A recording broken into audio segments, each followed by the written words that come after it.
para a nossa 13ª aula.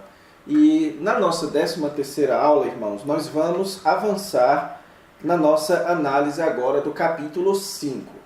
Antes disso, vamos lembrar o que nós já estudamos até aqui no capítulo 4. Capítulo 4 ele é dividido em duas partes principais. A primeira delas, onde Tiago analisa qual é a raiz dos problemas dentro da igreja, dos problemas de relacionamento. E os problemas, eles existem por causa dos desejos pecaminosos do coração. E que você dar vazão a isso, você permitir que os seus desejos pecaminosos prevaleçam, é ser um amigo do mundo, é sujeitar-se ao diabo. Deus, então, ele emite juízo com isso, ele resiste aos soberbos. Mas, mais do que ser resistente, Deus é gracioso para com aqueles que se humilham. Por isso, Tiago chama a igreja para um arrependimento coletivo. E então, na aula passada, nós vimos dos versículos 11 a 17, aquilo que Tiago vai fazer a partir de agora, que é alistar uma série de traços de imaturidade dentro da igreja. E o primeiro traço de imaturidade que ele trata aqui é os irmãos falando mal uns dos outros e julgando uns aos outros. Então, Tiago utiliza aqui a lei de amar ao teu próximo como a ti mesmo, como sendo a base para nós não fazermos isso. Pois quando nós falamos mal de um irmão, nós estamos falando mal da lei que diz que nós não devemos fazer isso. E quando nós estamos julgando a um irmão, nós estamos nos colocando como juízes dessa lei, que também não é o nosso papel. Em segundo lugar, Tiago agora também vai comentar a respeito dos ricos da igreja. Então eu expliquei para vocês que na linguagem de Tiago, quando ele fala dos ricos, ele se refere à classe dos ricos, onde ele diz que essa é uma classe opressora, uma classe ruim. Porém, há ricos dentro da igreja. E os ricos da igreja precisam marcar a diferença para com os ricos do mundo. Eles precisam ser diferentes. E qual é a diferença que deve existir entre o rico da igreja, o rico cristão, e o rico do mundo? Em primeiro lugar, o rico cristão considera Deus nos seus planos e nos seus negócios. Ele tem uma vida dependente de Deus, ele não confia na riqueza, certo? Ele sabe da sua insignificância e por isso confia em Deus. E em segundo lugar, o rico ele também sabe utilizar bem os seus ganhos, especialmente para fazer o bem ao próximo. Então, esses são os ensinamentos que Tiago dá para diferenciar o rico crente dos ricos deste mundo. Nessa aula, então, irmãos, eu quero analisar com vocês o texto do capítulo 5, versículos de 1 até o 6, onde, neste texto, Tiago agora vai tratar dos ricos deste século, os ricos deste mundo, os ricos que não são de Deus, que não seguem a Deus. Então vamos aqui para o esboço da sessão e depois analisar esse texto e ver qual a relevância dele para as nossas vidas. Então vamos lá. Então vamos aqui no esboço da sessão. Nós estamos na 3ª sessão do livro de Tiago, no ponto C, que trata dos sintomas e antídotos da doença, que eu tenho dito a vocês que é a imaturidade dentro da igreja, ok? Então nós já vimos a comunhão com o mundo, capítulo 4, de 1 a 10. Depois nós vimos a maledicência e a arrogância, irmãos falando mal uns dos outros e sendo arrogantes quanto aos seus trabalhos. E então Tiago corrige e dá os antídotos para tudo isso. E então agora nós veremos a questão da riqueza corrosiva, capítulo 5, versículos de 1 a 6. Irmãos, essa questão da riqueza corrosiva, esse assunto aqui dos versículos de 1 a 6, certamente, ou vamos colocar mais cuidadosamente, quase certamente diz respeito a descrentes. Agora, Tiago não está endereçando o que ele está escrevendo a descrentes, ok? Então a gente precisa entender que quando ele diz atendei agora ricos, mas ele está escrevendo para crentes dentro de uma igreja. Então nós não podemos supor que Tiago esteja esperando que os descrentes, os ricos descrentes, leiam a sua carta. Então, qual é o propósito de Tiago ao escrever esse texto aqui? Ele quer que os crentes ouçam isso. Não só os crentes ricos, para saber a diferença que eles devem ter para com os crentes, ou para com os ricos não crentes, certo? Então, esse texto seria um avanço no ensino do texto anterior, a respeito da diferença do rico crente para o rico descrente. Como também este é um texto que é direcionado aos pobres da igreja. Então, muitos da igreja e pobres passavam pelos sofrimentos que o texto agora vai nos mostrar. Então, é importante que eles saibam como encarar os ricos da sua época da perspectiva que Deus encara. Então, que eles enxerguem as riquezas e os ricos, os seus patrões, da perspectiva que Deus enxerga. Então, Tiago já nos apresentou a perspectiva de Deus a respeito dos pobres. Agora ele vai apresentar a perspectiva de Deus e uma perspectiva profética a respeito dos ricos. E como eu disse, isso tanto seria bastante útil para os crentes ricos da igreja, para saberem como não deveriam ser, como bastante útil para com os pobres da igreja, ok? Então, o que é que ele fala a respeito dos ricos? Ele diz, atendei agora ricos, ou seja, tomem nota disso que eu vou dizer, ricos. Chorai lamentando, por causa das vossas desventuras que vos sobrevirão.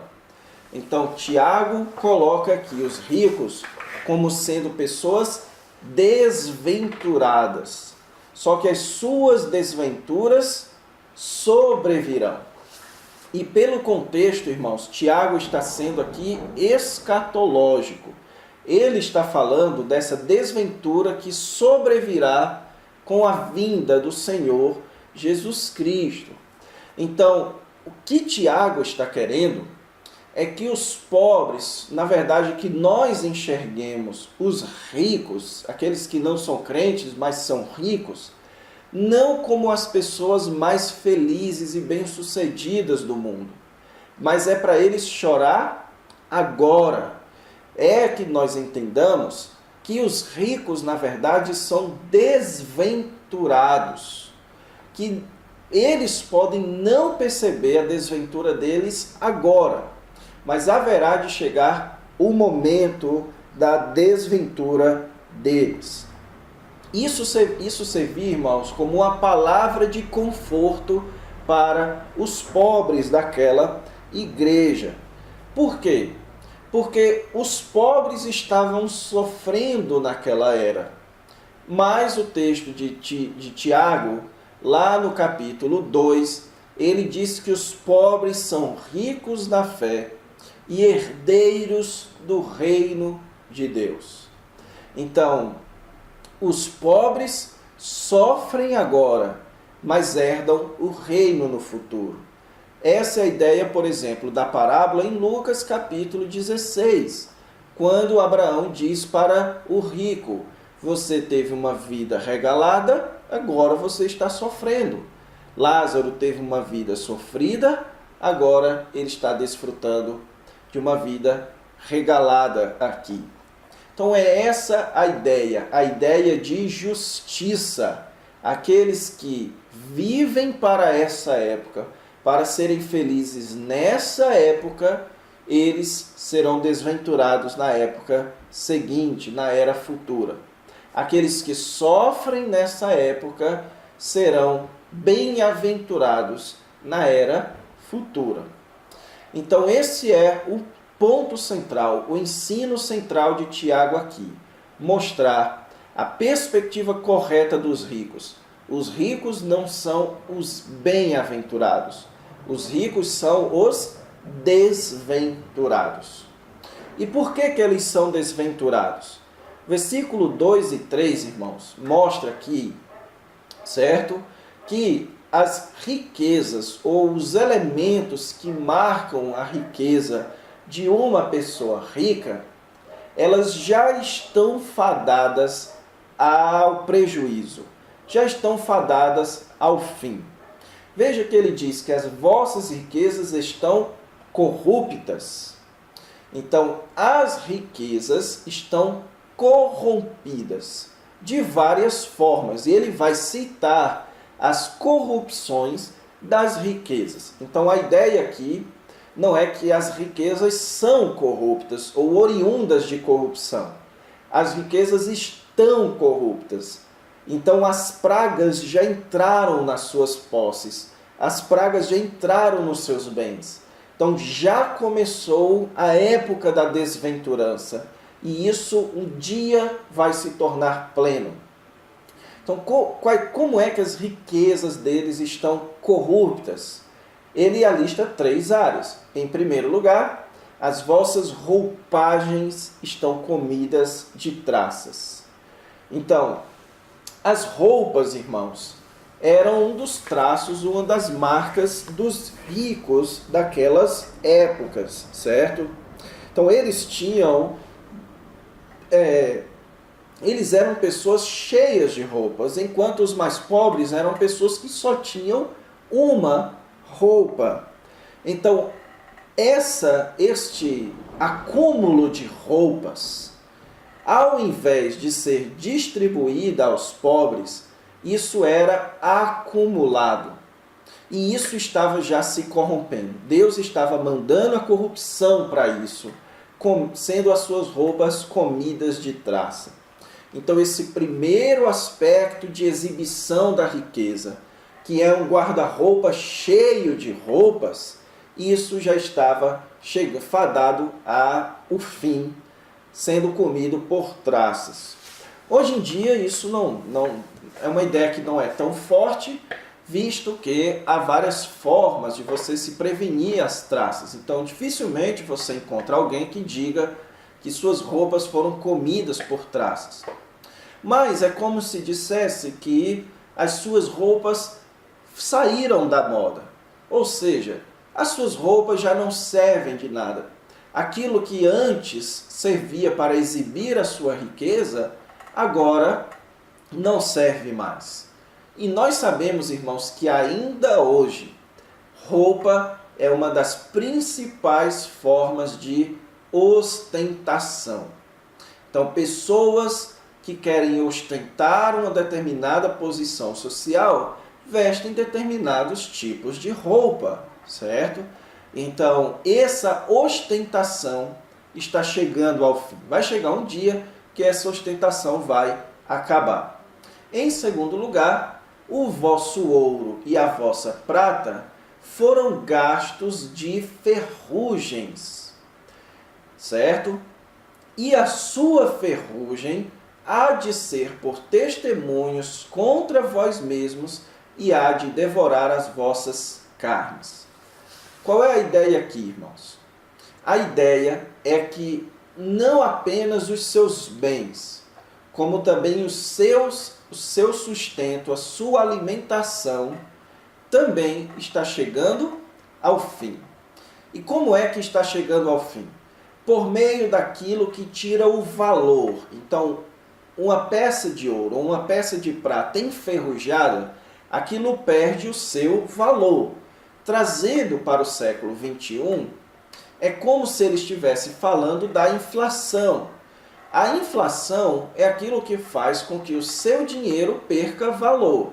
Aquilo que hoje você comprava com R$10, amanhã você precisa de 30. Ou seja, o valor dos R$10 diminuiu pelo menos em 300%, certo? Então, o que eu estou querendo dizer a vocês é que Tiago está dizendo que haveria de chegar um dia em que o dinheiro deles perderia o seu valor. E por perder o seu valor, aquele dinheiro não seria mais capaz de adquirir as carnes. Então você tem aqui, irmãos, mais duas formas de ostentação de riqueza, que é o acúmulo de bens, o acúmulo de bens de negócio, bens de consumo, certo? Como é o caso do dinheiro, de imóveis, que são coisas que as pessoas hoje utilizam para conseguir mais renda, para conseguir mais dinheiro. Então é você ter o dinheiro na poupança, é você ter crédito, é você ter casa, é você ter carro, é você ter títulos bancários, é você ter investimento na bolsa de valores, tudo isso que corresponde às nossas rendas. Isso é exibição de riqueza. E tudo isso é o meio que nós utilizamos para nos sustentar. Então, estes são os tesouros acumulados. O que Tiago então está dizendo, irmãos? É que tudo isso que é utilizado para a ostentação, isso iria acabar. Tesouros acumulastes nos últimos dias. Qual é a ênfase aqui? Vocês acumulam tesouros agora, mas no futuro vocês não têm tesouro acumulado. Por isso é que eu digo que a ideia aqui é uma ideia de escatológica. Então agora vocês ostentam, agora vocês têm roupas, agora vocês têm bens, agora vocês têm carnes, mas vocês são desventurados. A ferrugem vai comer os bens de vocês, as traças vão comer as roupas, vocês não vão ter dinheiro mais para comprar as suas carnes. Quando? Quando encerrarem esta era. Quando passar esta era, que é uma era marcada pela injustiça, haverá de chegar uma era em que a traça vai comer sua roupa, em que a ferrugem vai comer o seu dinheiro. Então aqui claramente, irmãos, Tiago está ecoando o ensino do Senhor Jesus Cristo no Sermão do Monte, certo? Não acumuleis para vós outros tesouros aqui na terra, mas tesouros no céu. Não acumulem tesouros na terra, onde o ladrão escava e rouba, onde a ferrugem e a traça corroem, certo? Não acumule aqui na terra. Então, já que você acumula aqui na terra, então saiba que vai chegar um dia em que tudo isso vai passar. E aí o que você vai ter, certo?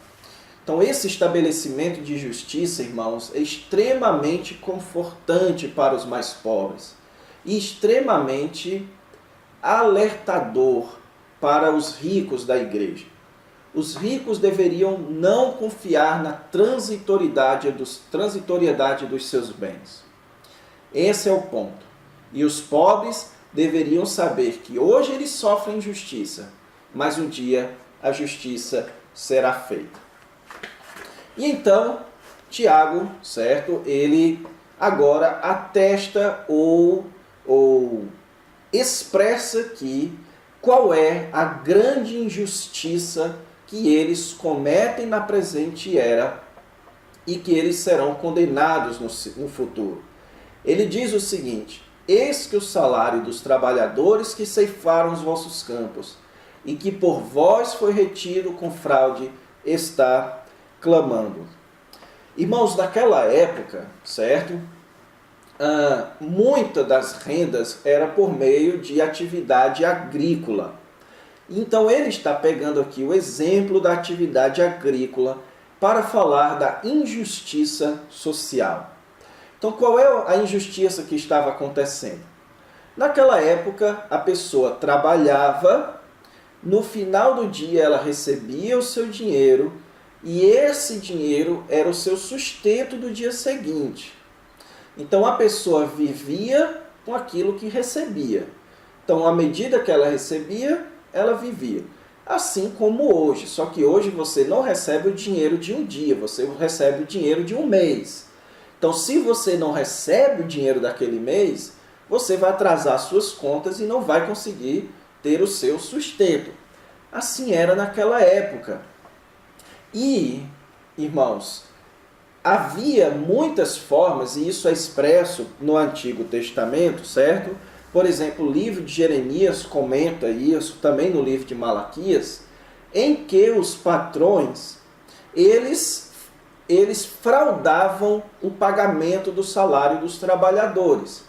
Às vezes eles fraudavam colocando especificações técnicas que mostravam que o trabalhador não havia cumprido o seu trabalho. Por exemplo, ele diz que era para ele cortar a sua terra quadrada, ou arar, ou deixar a sua plantação quadrada. Depois, no final do dia, que ele vai ver, não está perfeitamente um lado, perfeitamentezinho igual ao outro. Então ele usava isso como justificativa para não pagar o salário. Era exigente demais. Às vezes, certo? O Antigo Testamento mostra patrões não pagando o salário simplesmente porque achavam, ou porque tinham preguiça de prestar contas. Então são casos em que o patrão só está pensando em si. Ele não está pensando no sofrimento que está causando ao seu trabalhador. Mas Deus sabe dos clamores dos ceifeiros. Deus tem ouvido o clamor dos ceifeiros. Então, o que Tiago está dizendo? Vocês pobres da igreja, que estão sofrendo na mão de patrões maus, saibam que Deus está ouvindo o clamor de vocês. O Senhor dos exércitos ouve o clamor de vocês. E então, os versículos 5 e 6 concluem o raciocínio. Tendes vivido regaladamente sobre a terra, tendes vivido nos prazeres, tendes engordado o vosso coração em dia de matança, e aqui ele se refere a uma prática comum naquela época, que era o de fazer os seus churrascos no momento da matança dos animais, ok? Então não era como hoje, que tem os supermercados, os freezers.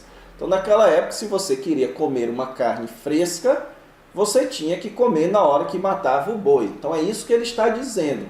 Vocês estão vivendo regaladamente, vocês têm os seus prazeres, vocês engordam o coração, a satisfação de vocês com os seus churrascos, mas vocês têm condenado e matado o justo, sem que ele vos faça resistência.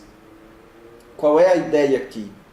É que os ricos têm sido injustos agora, por saberem que o pobre não tem como resistir. Mas Deus sabe disso. E Deus haverá de fazer justiça. O pobre não tem como resistir ao rico. Mas Deus, que é o Senhor dos exércitos, ele tem como resistir e vai resistir. E muitas vezes, irmãos, Deus resiste ainda nessa era.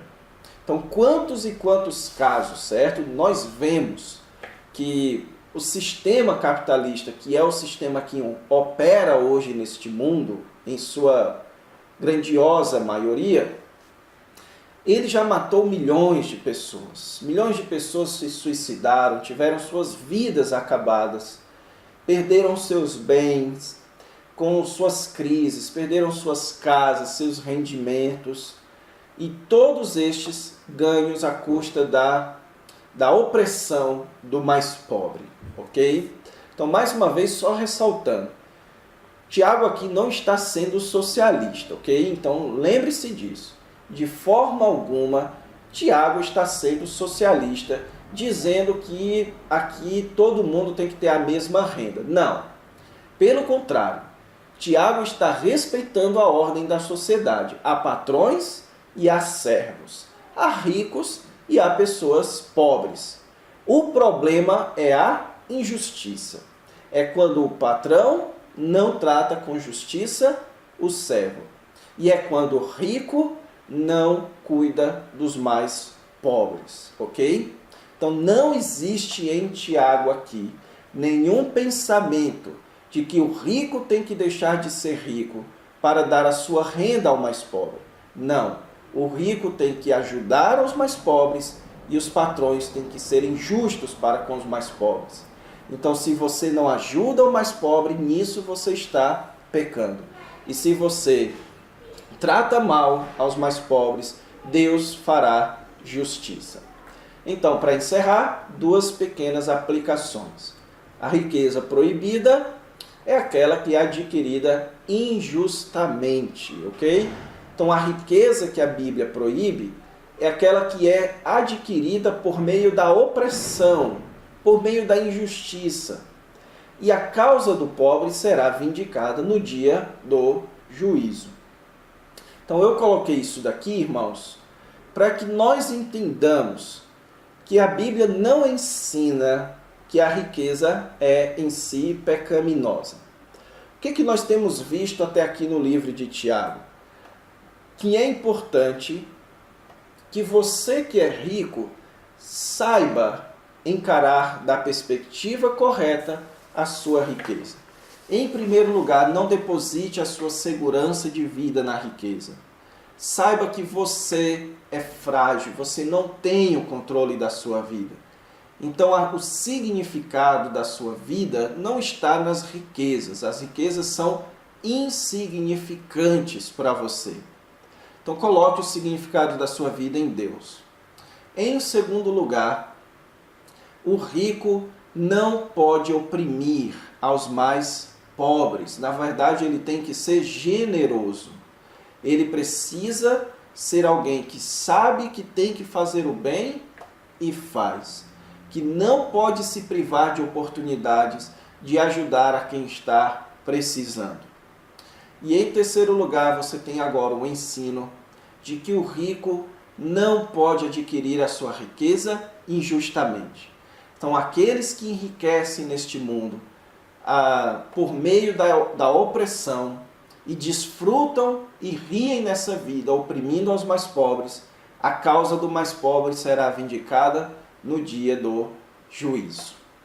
Então é isso, vamos parar por aqui a nossa aula, certo? Na próxima aula, então, a gente avança aí para o restante do capítulo 5.